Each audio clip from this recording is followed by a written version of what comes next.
Hallo ihr Lieben, schön, dass ihr wieder mit dabei seid. Im heutigen Video zeige ich euch, wie ihr diese Marlene-Hose näht.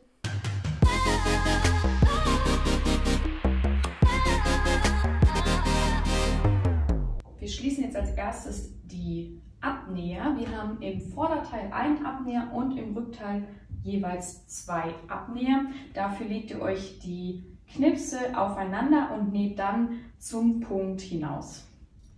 Ich habe jetzt hier die Hinterhose und da haben wir ja zwei Abnäher. Zum Nähen eines Abnähers legt ihr die beiden Knipse rechts auf rechts aufeinander und dann näht ihr bis hier unten zum Punkt und dann darüber hinaus. Ihr verriegelt nur hier vorne, hier hinten wird nicht verriegelt, denn sonst wird es hier zu dick. Deswegen näht ihr dann die Naht einfach hier hinten weiter raus und schneidet sie nicht direkt ab.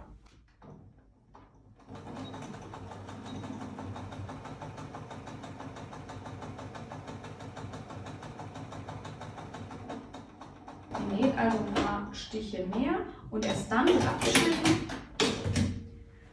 Dann habt ihr hier so ein kleines Stück verdrehtes Garn überstehen und das lasst ihr auch einfach so dran, damit der Abnäher hier nicht aufgeht. Das macht ihr dann jetzt mit allen Abnähern genau so und dann bügeln wir den Abnäherinhalt in Richtung hintere bzw. vordere Mitte. Als nächstes bearbeiten wir die Taschenbeutel. Dafür versäubern wir als erstes diese Kanten des Besatzes für die Taschenbeutel, denn der Beleg wird dann nachher so auf den Taschenbeutel genäht und das bleibt hier offen. Das sieht man aber natürlich nachher nicht, weil es in der Hose liegt, aber trotzdem muss die Kante dann natürlich versäubert werden. Genau, das machen wir dann als erstes und danach können wir die Belege auf die Taschenbeutel steppen. Dafür könnt ihr euch dann an den Knipsen orientieren, am Beleg und am Taschenbeutel. Das ist einmal der vordere Taschenbeutel und das hier ist der hintere Taschenbeutel. Schaut, dass sie genau bündig aufeinander liegen. Ihr könnt euch das dann auch gerne noch stecken. Also erst, wie gesagt, diese Kanten versäubern und dann könnt ihr die Belege jeweils 0,5 cm von der Kante entfernt auf den Taschenbeutel aufsteppen. So, dann schnappt ihr euch ein Vorderteil, das ist das Teil mit diesem Schniepel hier vorne und Vorderteile sind auch immer etwas schmaler als die Rückteile, daran kann man es gut erkennen. Und dann nehmt ihr einen vorderen Taschenbeutel mit Beleg und legt ihn rechts auf den Tascheneingriff. Und ihr steppt dann den Tascheneingriff 1 cm von hier einmal gerade runter. Der macht hier so einen kleinen Knick. Diesen Knick näht ihr nicht mehr, sondern nur einmal hier komplett 1 cm. Und wenn ihr den angenäht habt, schlagt ihr alles zur Seite, bügelt die Nahtzugaben in den Taschenbeutel und steppt die Nahtzugaben auf dem Beleg bei 2 mm fest. So, ich habe jetzt den Taschenbeutel rechts auf rechts angenäht, habe ihn umgeschlagen, die Nahtzugaben in den Taschenbeutel gebügelt und hier nochmal schmalkantig abgesteppt. Wir schlagen dann jetzt diesen Taschenbeutel nach innen um, so dass er hier oben bündig liegt. Ihr könnt dann die Kante hier nochmal ordentlich bügeln und danach nehmt ihr euch den hinteren Taschenbeutel, der dazu passt, und legt die beiden Teile so aufeinander, dass die beiden Taschenbeutel bündig sind. Der nächste Schritt wäre jetzt, dass ihr einmal den kompletten Taschenbeutel versäubert und dann könnt ihr hier oben einmal einen Heftstich machen, damit sich beim nächsten Schritt nichts verrutscht. Und auch hier an der Seite könnt ihr einmal kurz die Taschenbeutel miteinander verriegeln, dass hier auch beim Annähen dann nichts verrutscht. Wir schneiden nun am linken Vorderteil 2 cm von diesem angeschnittenen Übertritt weg.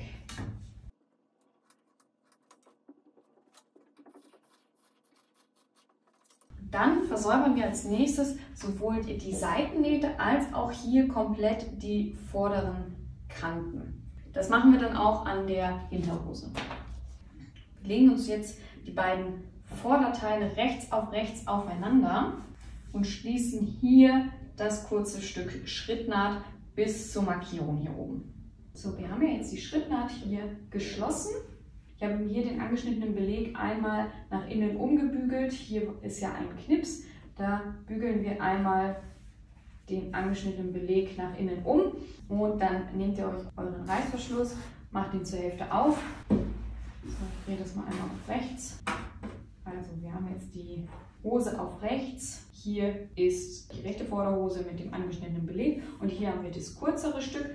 Und dann legt ihr euren Reißverschluss rechts auf dieses kürzere Teil. Die Zähnchen beginnen dabei 1 cm von oben, also das könnt ihr abmessen, hier meine Zähnchen. Da müsst ihr 1 cm Platz lassen, weil wir da ja natürlich den Bund annähen. Und dann könnt ihr einmal mit einem Reißverschlussfüßchen den Reißverschluss bei 0,5 bis 0,7 cm aufsteppen bis zum Ende. Also ihr legt das Reißverschlussband bündig mit der Kante hier.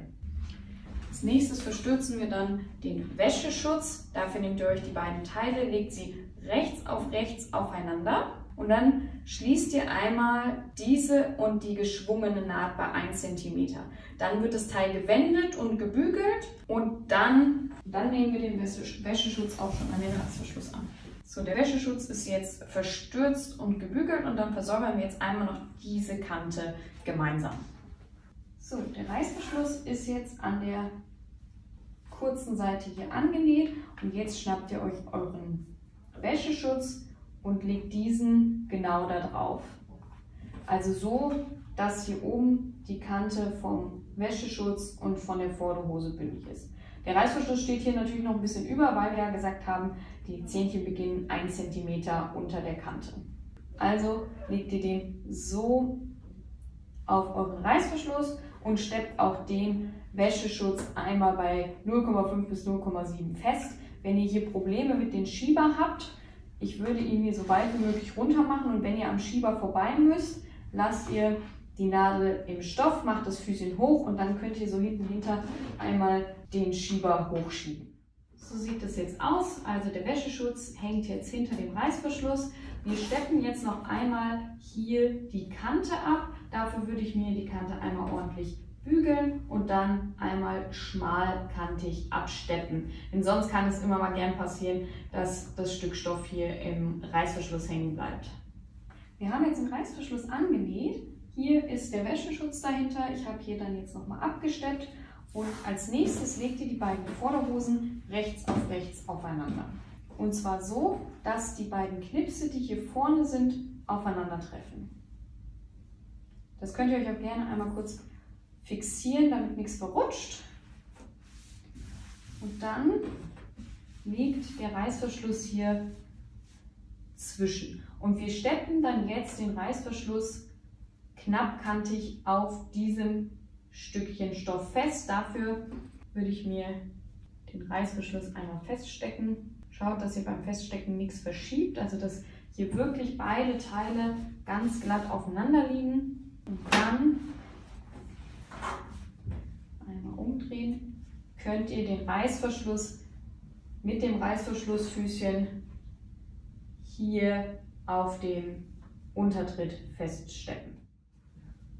So sieht es dann aus. Ich habe jetzt hier einmal den Reißverschluss auf den Untertritt hier festgesteppt. So, und dann sind wir eigentlich auch schon fast fertig, denn jetzt fehlt nur noch die Absteppung hier am Schlitz. Dafür steckt euch wieder hier die beiden Knipse aufeinander, also einmal hier da, wo ihr umgebügelt habt und den Knips an der linken Vorderhose. So, dann schnappt ihr euch eure Markierschablone, legt die bündig hier oben an und markiert euch mit einem Markierstift einmal, wo ihr absteppen müsst. Und an dieser Markierung steppen wir dann jetzt einmal alles fest. Achtung, den Wäscheschutz hier hinten, den müsst ihr wegklappen, denn der darf nicht mit abgesteppt werden, denn sonst kommt der in die Hose nicht mehr rein. Deswegen steckt euch den mal kurz zur Seite und dann könnt ihr einmal hier den Reißverschluss mit diesem Untertritt feststecken. Und schon haben wir einen Hosenreißverschluss eingenäht. Tada! So sieht er dann von außen aus und so von innen. So, der Rest ist jetzt ja quasi ein Kinderspiel. Der Hosenschlitz ist manchmal ein bisschen herausfordernd, aber jetzt geht es relativ einfach weiter. Wir legen jetzt die beiden Hinterhosen rechts aufeinander und schließen die hintere Mitte. Also einmal hier im Abstand von 1 cm die Hosenbeine zusammennehmen. So, und als nächstes schließen wir dann die Seiten- und die Innennähte der Hose. Dafür legt ihr euch das Vorderteil rechts auf das Rückteil und schließt sowohl die Seitennähte bei 1 cm als auch die Innenbeinnähte.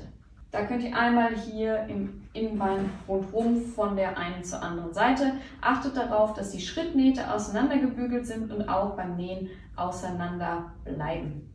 So, jetzt nähen wir noch den Bund zusammen. Dafür nehmt ihr euch das längste Stück, das ist das Stück für die Hinterhose, und näht die beiden kürzeren Stücke rechts auf rechts an die kurzen Seiten.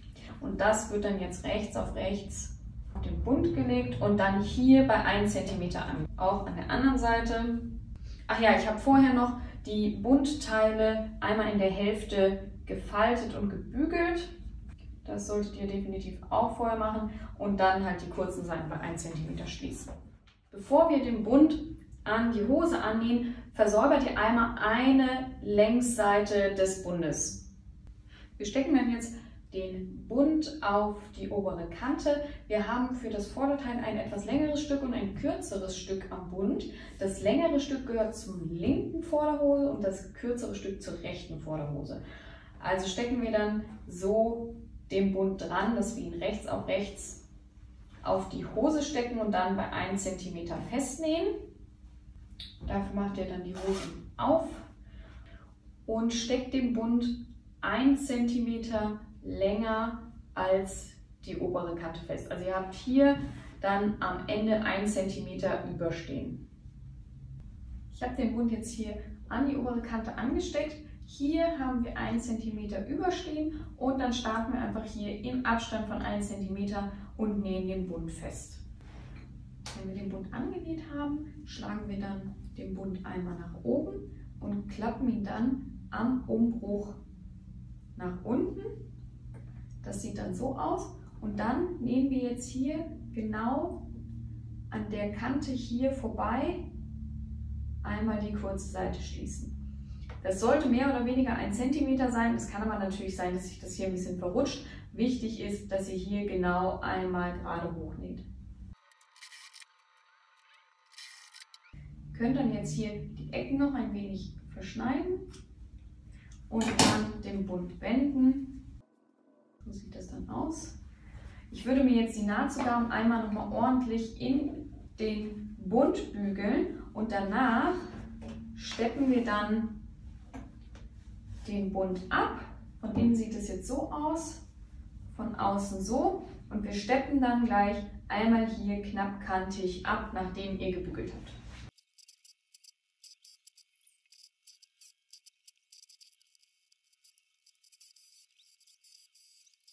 Ich habe den Bund jetzt einmal rundherum abgesteppt, das könnt ihr aber auch machen, wie ihr möchtet. Ihr könnt ihn noch doppelt absteppen oder mit einem dickeren Garn oder mit einem breiteren Stich, wie ihr mögt. Und dann nähen wir jetzt noch als nächstes ein Knopfloch für den Innenknopf an. Da habt ihr in eurem Schnitt eine Markierung und da näht ihr jetzt das Knopfloch ein und dann fehlt noch der Hosenhaken, der kommt dann hier unsichtbar hier vorne ran, den nehmen wir dann auch noch an und dann fehlt nur noch der Saum. Ich habe jetzt hier am Innenbund ein Knopfloch eingearbeitet und um die Knopfposition zu bestimmen, legt ihr die beiden Bundteile aufeinander. Also ihr schließt hier den Schlitz und legt die beiden Bundteile aufeinander und dann steche ich mir hier durch das Knopfloch mit einem Markierstift durch, dass ich dann weiß, wo der Knopf hin muss. Und hier vorne die Markierung, die ist dann für den Hosenhaken.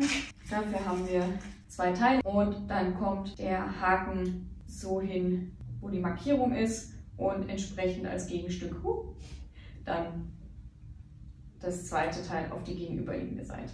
So, wenn ihr das gemacht habt, dann kommt als letztes noch der Saum. Es gibt jetzt 2 Arten, wie ihr den Saum verarbeiten könnt. Ihr könnt einmal den Saum versäubern und dann 4 cm nach innen umschlagen und bei ca. 3,5 cm absteppen. Oder ihr bügelt den Saum 1 cm um und dann nochmal 3 cm und steppst ihn dann bei 2,7 cm ab. Das kannst du machen, wie du möchtest. Wenn du es zweimal umbügelst, dann ist es innen drin ein bisschen sauberer, aber auch schwieriger natürlich immer dann auch den Saum zu treffen. Da muss man sehr genau bügeln. Wenn man nur versäubert umschlägt, ist es meistens für Anfänger ein bisschen einfacher.